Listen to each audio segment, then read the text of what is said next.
The Bible never fully says that you can live life without anxiety or fear. It does present the hope there, which means without hope, you have no reason to fight. Without hope, you have no reason to press forward. But as we believe here in our congregation that we are not designed to live alone, that we are not designed to carry the weight of sin and the weight of fear alone. This is why we are told multiple times to consider how it is that we can encourage, love, build up. That when we are caught and trapped in sin, Galatians 6:1, that we go and we pull them gently and patiently out of that fear and out of that dread that we find ourselves in. Some of you may have been listening to this entire sermon and say, I actually don't live in fear. I don't live in a constant state of anxiety. I've talked with you. I know that to be a fact because you see things on the news and you're like, But to the person who is sick to their stomach, they feel so distant from you. They feel so far. They wish they could have such confidence, but they don't. And simply telling someone, because I've tried with my wife and it doesn't work, simply telling someone, don't be afraid. It takes them from fear and puts them into distrust and leads them into anxiety and depression because they feel alone.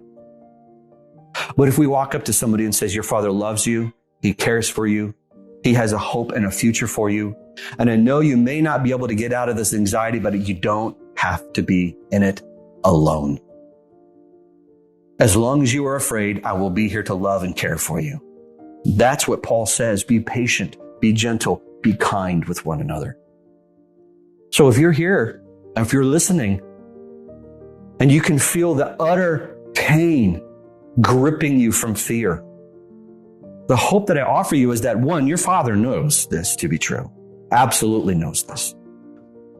He's actually promised to leave His high and holy place, and through the mediator of the high priest, who is completely sympathetic to your fear, not judging you as far as how dare you, but has covered it with grace and has covered it with His blood. And He says, come to me and receive mercy and grace. And those moments of weakness where you can't find the energy to crawl to the throne of grace, your brothers and sisters are there to carry you there and to speak the gospel to you. The gospel is God cares for you not because you're fearless. God saved you not because you have fully repented of everything and never returned to it again. The gospel is God saves sinners by grace always. Even after the moment of salvation, it does not go away. And so we must point each other to the grace that's found in the gospel, because if we do not, we will begin to judge and become impatient with one another. This is why at our church we say everyone, no matter what sin you may struggle with, is in equal need of grace, because all sin is equally offensive to God. You may not have fear, but you may have pride.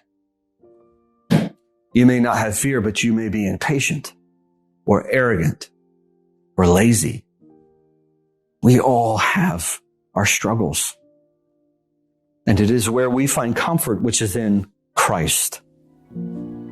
So what we say, what grace we have received, can we withhold? Thank you for listening.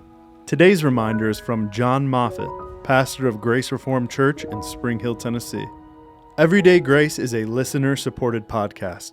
If you would like to help support our ministry, please visit theocast.org/give.